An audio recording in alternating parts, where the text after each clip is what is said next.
No puedo parar de bendecir tu nombre. Jesús, Jesús,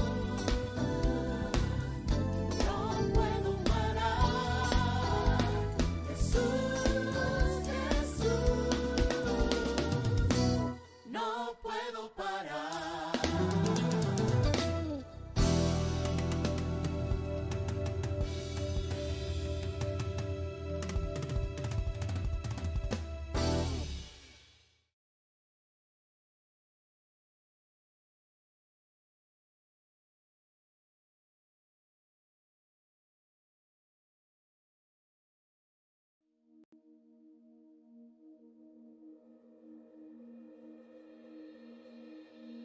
No tengo nada para ofrecer,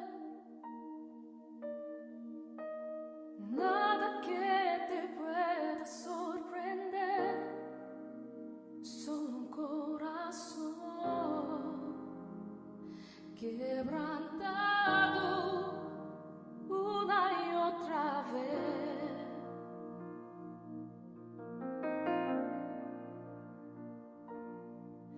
No hay nada que me enamore más,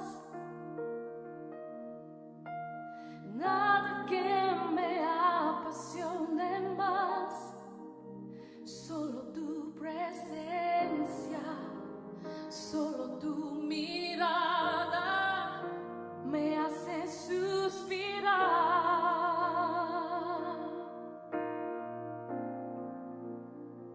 Me inclino ante ti,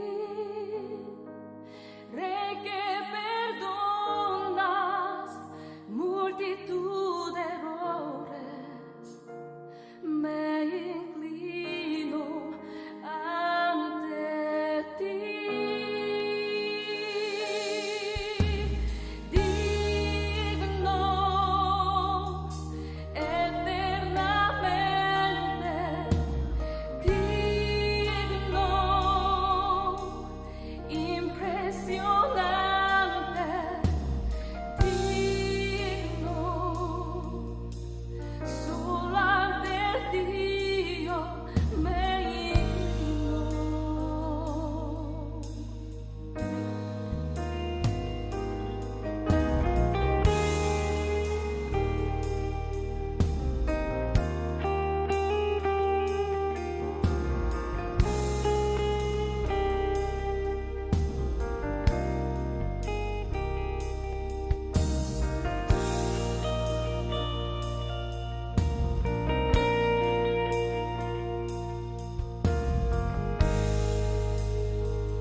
Hay dos sucesos que recuerdo que sucedieron en el año 2010 y los recuerdo muy bien. Uno ocurrió el 29 de mayo con la tormenta Ágata y otro el 5 de agosto en el derrumbe de la mina de San José allá en Chile. El primero, pues, ocasionó un derrumbe en la ciudad de San Cristóbal, Mixco, Guatemala, de donde somos, donde están las instalaciones de la iglesia. Jesucristo es el Señor. Esta está a inicio de un barranco, siendo las 15 horas, el cual se derrumbó, con el peligro que se perdieran 5 o 6 casas del vecindario y parte de las oficinas y estructuras del edificio de la nave central. Además se descubrió que había una cueva que pasaba debajo del terreno, que medía entre 3 a 5 metros de ancho por 3 o 4 de alto por 32 de largo. Entonces, de una manera muy curiosa, pues con mi hijo mayor bajamos, nos metimos a la cueva donde se había conectado una bombilla para ver la situación del problema. Pero en un momento que sentimos como un temblor, un apagón de luz, y entonces comenzaron a desprender parte del material, de la arena, del selecto, y fue un momento en que sentí como una sensación de estar en el infierno, como lo dice las Sagradas Escrituras, en tinieblas, en oscuridad, y entonces cuando hablábamos con mi hijo, pues casi no nos veíamos, solo se oían las palabras. Y esa fue una impresión tremenda en mi vida, ¿verdad? Que qué tremendo estar en un lugar oscuro, un lugar donde no se ve, donde casi no se respira, donde hay un ambiente que no es agradable. Y el otro caso que yo les mencionaba en alguna oportunidad fue allá en San José, en Copiapó, en Chile. Fue a las 2:30 de la tarde, dejando atrapado a 33 mineros a unos 720 metros de profundidad durante 69 días. Cuando pasaron los primeros 17 días sin contacto, comiendo apenas hasta que fueron hallados.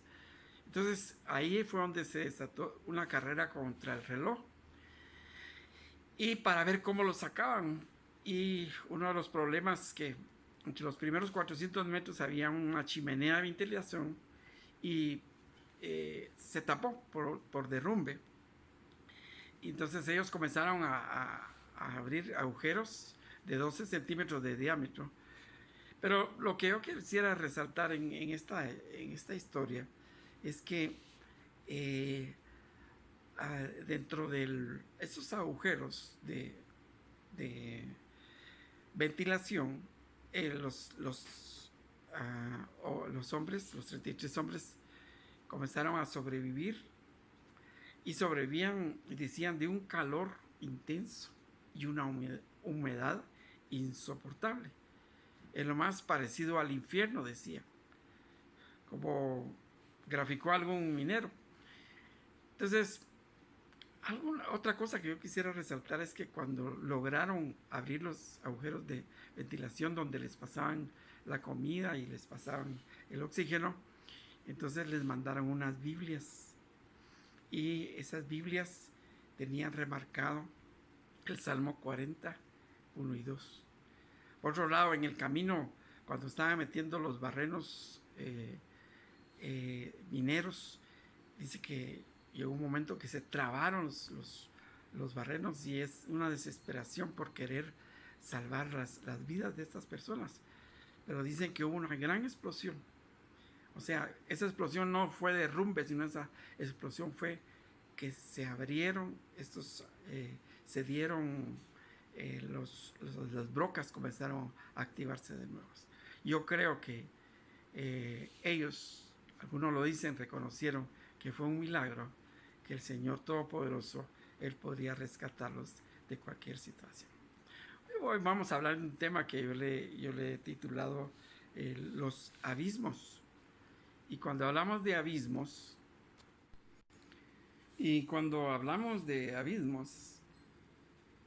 el rey David en los Salmos capítulo 40, verso 1 y 2, él dice: pacientemente esperé a Jehová y él me oyó.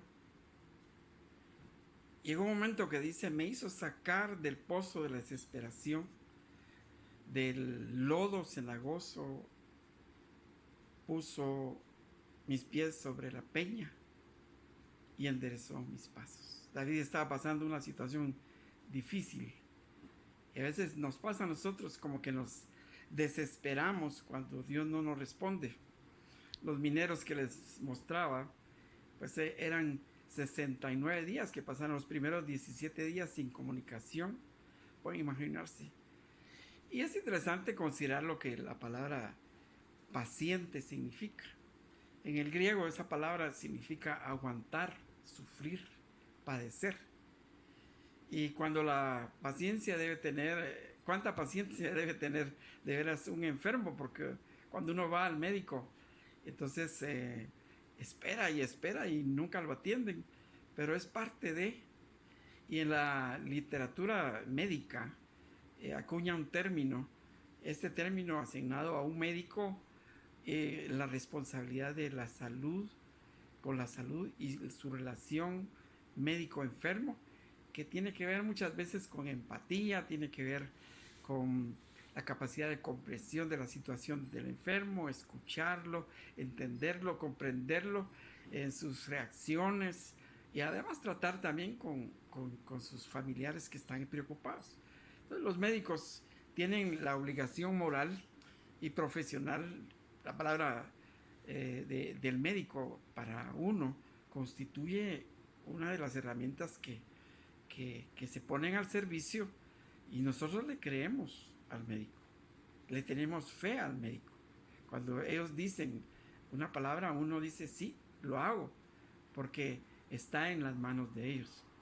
Entonces, cuando hablamos de paciente, y cuando el salmista dice que lo sacó del pozo de desesperación o el abismo, muchas veces nosotros caemos en esas situaciones con los problemas, las circunstancias, las crisis que se viven de una u otra manera, económicas, sentimentales, emocionales, de relaciones interpersonales. Entonces, cuando hablamos de pozos o abismos, la palabra en hebreo es tehom, que significa una profundidad acuosa como un pantano, un precipicio o un lugar de gran profundidad en el que no puede verse el fondo. Pueden imaginarse una profundidad sin fondo y con una extensión profunda, ¿verdad? Como la profundidad del océano o la profundidad del mismo infierno. Y luego dice que lo sacó del lodo cenagoso, y de eso hablábamos, que cuando uno está metido en un pantano, como que eso produce estancamiento sin poder salir del mismo. Entonces, pueden imaginarse, cuando uno tiene una crisis, un problema, una circunstancia difícil, se siente que como que no va a salir, y siento como que Dios no lo escucha. Vamos a ver en la Biblia ejemplos, lo que nos mete a pozos o abismos o a desesperación, como el pecado, como las crisis, como los problemas, nos hunden en esos pozos y en esos abismos. Y no son naturales, pero lo vemos desde lo natural a lo espiritual, y entonces no sabemos cómo salir. Por ejemplo, en el caso no sé, yo creo que la mayoría han oído de Jonás, en su capítulo 1, verso 17, cuando Dios le da una orden, él no obedece y lo traga un pez gigante, dice la Escritura. Y en sus primeros 10 capítulos del capítulo 2 está una actitud que Jonás toma. Dice que estando allí, oró, invocó en su angustia a Jehová desde el seno del Seol. Mire cómo lo pinta Jonás, desde el seno más profundo del Seol. Y Jonás reconocía que había fallado, pero también Jonás reconocía la misericordia de Dios a pesar de su desobediencia. Cuando dijo, desechado fui y soy delante de tus ojos, mas aún veré tu santo templo. Cuando uno ora e invoca el nombre del Señor, y cuando se encuentra en los problemas, él decía, las aguas me rodearon el alma. Imagínense, ahogarse, se estaba ahogando. Él estaba metido dentro de un pez gigante, dice la Escritura. Pero dice, me sacaste y sacaste mi vida de la sepultura. Y cuando mi alma desfallecía. Yo creo que cuando uno está en el problema, hay gente que no se acuerda de Dios o hay gente que se pelea con Dios. Jonás conocía a Dios, Jonás reconoció su situación, pero él decía que Dios en su misericordia no lo iba a dejar ahí, lo iba a sacar de ahí. Y cuando lo saca, él dice, gratitud y alabanza tengo yo en mi corazón, mas yo con voz de alabanza ofreceré sacrificios, yo pagaré los votos que te prometí, porque la salvación yo reconozco que solo viene de Jehová. Miren la actitud de Jonás, ¿sí? Otro caso que nosotros podemos ver en las Escrituras es el caso del Lázaro y el rico, que el Señor Jesús lo describe de esta manera allá en Lucas capítulo 16 del 19 al 31. Pero más vamos a enfatizar en dos versículos, el 23 y el 24. Cuando dice que murió uno y murió el otro, pero dice que cuando el rico murió, dice, en el Hades alzó sus ojos y dice, y estando en tormentos, y vio de lejos a Abraham y a Lázaro, y él le decía, Abraham, ten misericordia de mí, y envía a Lázaro para que moje la punta de su dedo en agua y refresque mi lengua, porque estoy atormentado en esta llama. Yo creo que una situación tremenda estaba viviendo. La Biblia no dice que el rico trató mal sus finanzas, que él era corrupto, pero era rico, pero dice que no se acordó de aquel que comía de las migajas que caían de su mesa, ¿sí? Entonces, pero llegó un momento en que él era rico para sí, pero no para Dios. Pero dice que llegó a un lugar que se llama Hades, y de eso vamos a hablar más adelante. ¿Qué es el Hades? Dice que es el Seol, es el lugar de donde van las almas, ahí, pero estaba en un lugar de tormento. Cuando regreso al salmista, en Salmos capítulo 40, versos 1 y 2, tal vez una de las preguntas que tenemos que hacernos, ¿qué hay que hacer cuando nosotros estamos en crisis? Yo creo que la primera cosa, él lo menciona en el verso 1, y dice, pacientemente esperé en Jehová. Y ahí hablamos de la palabra paciencia. Y ahí hablamos de cómo trata un médico a su enfermo. Lo conoce, lo anima, anima a su familia. Entonces, en esa paciencia, él esperaba esa situación de médico, el que tiene un compromiso, un cuidado de que no se enferme, que no se vaya a la crisis. Y él dice, pacientemente esperé a Jehová. Y es la primera cosa que tenemos que hacer nosotros cuando estamos en crisis, tener paciencia. Y la segunda cosa, clamarle a él en oración, en ruegos, en súplicas, sí. Ahora, ¿qué hace él por mí? Pues la Biblia dice que hace 4 cosas que yo puedo ver en el Salmos 40. Número 1, me sacó del pozo de la desesperación. Cuando uno tiene una crisis, se siente en la miseria, se siente un agujero, se siente un pozo, no le encuentra uno o pies ni cabeza, salida a la situación. Pero dice Dios, que Dios me sacó, y esa es parte de lo que nosotros debemos de entender, que Dios nos va a sacar cuando pacientemente esperemos, cuando le clamemos a Él. De lodo cenagoso, dice, un ambiente como un pantano, donde no me deja caminar, no puedo salir adelante de la situación, ¿sí? Y dice, puso mis pies sobre la roca y afirmó mis pasos.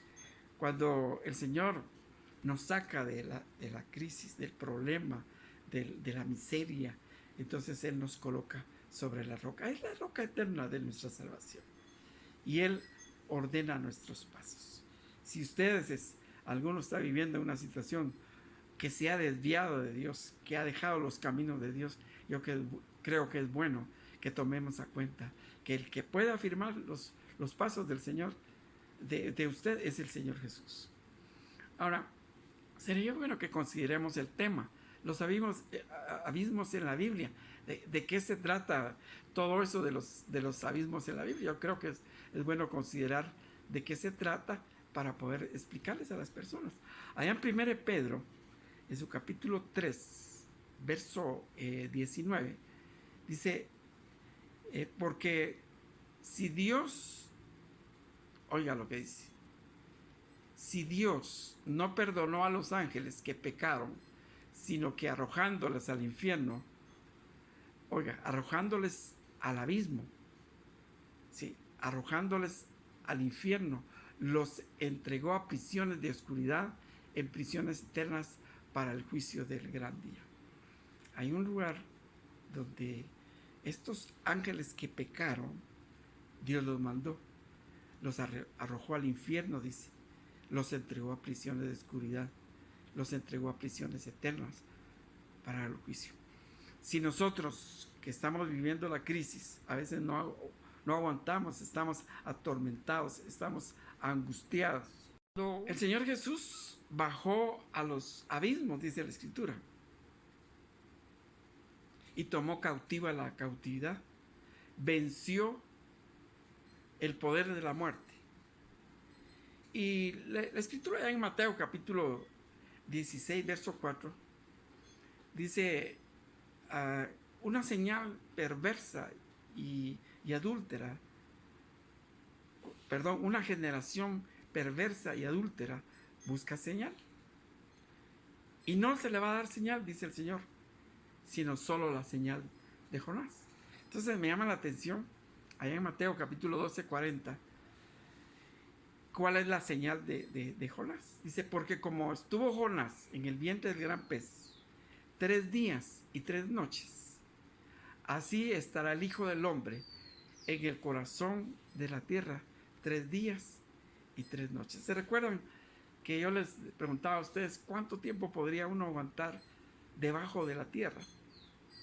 Hablábamos de estos mineros que aguantaron tanto tiempo, pero sentían que era un infierno, demasiado frío, demasiado calor, y físicamente ellos estaban sufriendo hambre, angustia, temor, si se iban a morir, esperando la muerte, sus familiares y todo ese tipo de cosas. Ahora puede imaginarse una eternidad, pero la Biblia dice que el Hijo del Hombre pasó en el corazón de la tierra 3 días y 3 noches. ¿Haciendo qué? Pues pienso en mi corazón, pienso que pensó en que Él no quiere que nadie se pierda, que todos lleguemos al arrepentimiento, que salgamos de esta situación que nos puede llevar a una eternidad sin Él, mientras no podemos resolver la crisis, el problema y el pecado en este tiempo. En el Salmos capítulo 18, verso 4 al 10, menciona el Señor Jesús, es un salmo mesiánico que habla y dice, me rodearon ligaduras de muerte. Mire, yo creo que aunque andemos en valle de sombra y muerte, no debemos de temer los que tenemos a Jesús en nuestro corazón. Cuando vienen las ligaduras de muerte, cuando sentimos que ya no aguantamos, con los problemas económicos, los problemas sentimentales, los problemas con los hijos, los problemas matrimoniales, cuando sentimos la muerte, cuando estamos enfermos, cuando no sabemos ni qué hacer, todo eso es un torrente de enfermedad, de crisis, de perversidad. Muchas veces, volviendo al Señor Jesús, dice que vinieron las ligaduras del Seol, pensando en todo eso que les mostraba, el tormento, la angustia, ¿sí? Él en la cruz estaba viviendo el tormento, la angustia, la desesperación. Cuando le dice, Señor, líbrame, no, yo no pase esta copa, ¿sí? Llegó a tal grado la situación y la angustia. Y dice, en mi angustia, dice el Salmos, invoqué y clamé. Y la tierra fue conmovida, la tierra tembló, la tierra se indignó. Yo creo que la tierra en estos tiempos, amigo y amiga que nos está viendo, hermano y hermano, la tierra está contestando. La tierra gime con dolores de parto, sí, por la situación que el mundo está volviendo. Está viniéndose a sus mismos placeres, vanaglorias, soberbias. Las calles se están abriendo de nuevo después de esta crisis del coronavirus, del COVID-19. Están volviendo a lo mismo, como que están desesperados, haciendo fiestas, volviéndose a las calles, a la maldad y a la perversidad. Y el Señor dice que Él se inclinó, la tierra tembló, los cielos se vaciaron y descendió, y habían densas tinieblas, las cuales, dice, cabalgó Él como cabalga en un querubín movido por el viento. Cuando el Señor Jesús murió, hubo una oscuridad tremenda. Desde el mediodía hasta la tarde, toda la tierra quedó en oscuridad y tinieblas. La cortina del santuario, el templo, dice que se rasgó en dos. La tierra tembló y se partieron las rocas. Se abrieron los sepulcros y muchos de los que habían muerto resucitaron. El Señor Jesús, hubo un poder que levantó a Jesús de los muertos. Hubo un poder donde Él vivió las ligaduras de la muerte, pero hubo un poder que rompió esas ligaduras. Hubo un poder que hizo que esos torrentes de perversidad y de maldad de la gente, el castigo de nuestra paz fue sobre Él, dice. Hubieron ligaduras del mismo infierno, de tormento en Jesús, yendo a la cruz, estando en la cruz, y bajó a ser cautiva la cautividad. La gente estaba sin libertad, la gente estaba angustiada, atribulada, pero Él bajó por aquellos que estaban esperando la resurrección, no por los que no estaban esperando la resurrección. Hubo un poder que conmovió las entrañas de la tierra con un terremoto, que conmovió el sistema solar, oscureciendo la tierra, siendo de día. Hubo un poder que bajó densas tinieblas. Hubo un poder que quebró la tierra. Hubo un poder que le dio vida a los santos que habían muerto, a los justos, porque se abrieron los sepulcros y muchos de ellos resucitaron, dice la Escritura. Y hoy les digo, hay un poder que te puede librar a ti de una muerte eterna, que te puede librar a ti de las tinieblas eternas, de la angustia eterna, que te puede librar a ti no solo de los problemas ahora que estamos viviendo, si son económicos, si son problemas de enfermedad, si son problemas de hijos perdidos, problemas de hogares destruidos, por problemas de orfandad, de viudez y todo eso. Si clamamos a Dios, en mi angustia clamé a Jehová y Él me oyó y me libró de todos mis temores. Clamemos y Él está atento y va a responder pacientemente, como lo hemos estudiado. Creo que es un buen tiempo para que nosotros consideremos que el pecado, la crisis y todo eso nos hace alejarnos de Dios. Pero la oración y el clamor y el reconocer a Jesús, que Él es sobrenatural sobre cualquier circunstancia, es bueno que hoy lo hagamos y le digamos: Señor, hoy te pido perdón. Dígalo conmigo. Si es hijo de Dios o si no es hijo de Dios, yo creo que es bueno que nos tomemos a cuentas y vengamos y le digamos, Señor, de veras, es verdad, no había comprendido tu misericordia. Señor, he estado enfermo, he estado en angustia, he estado en temor, he estado en depresión y creí que yo no tenía salidas a mi situación. Hoy te pido perdón por mis pecados y todos estos problemas donde no te he dado la honra, donde no te he puesto en el lugar que tú debes estar, Señor. He estado en el pozo de la desesperación. He estado casi metido en abismos sin fondos, sin pensar de que tú viniste y llevaste hasta la misma sepultura, Señor. Tomaste mis penas y me pusiste a mí, me sacaste de ahí y me pusiste sobre la roca, sobre la peña, Señor. Y venciste la muerte y venciste el pecado, Señor.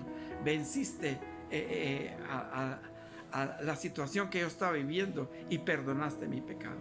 Y hoy te doy gracias. Si usted no conoce a Jesús y hoy quiere salir de esta situación, dígale, Señor, hoy te recibo como mi Señor y como mi Salvador.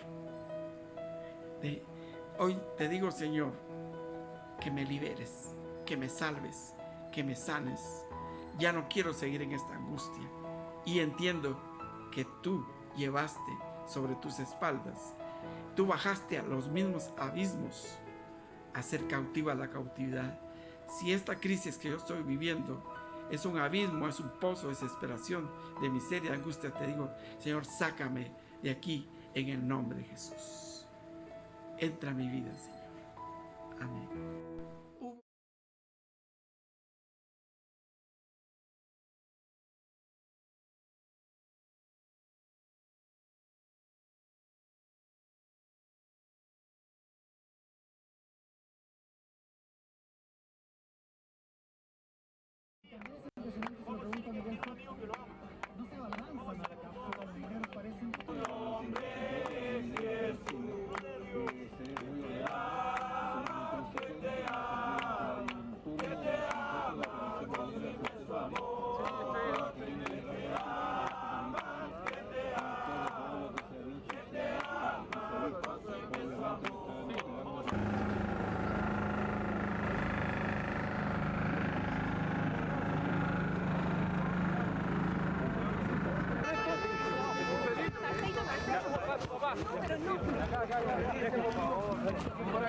Por acá.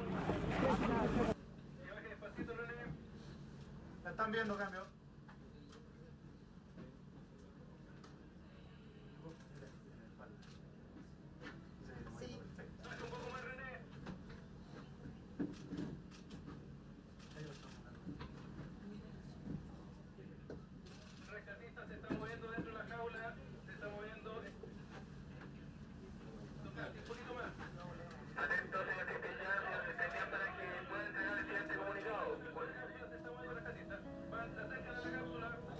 Claudio, lo estoy viendo, cambio y fuera, no hable más. En momentos como estos se van para adentro. Sí. Y después salen de nuevas flores. Subiendo, Andrés, cambio. Ahí va saliendo. Sí, tomen tiempo abajo.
realmente no sabes.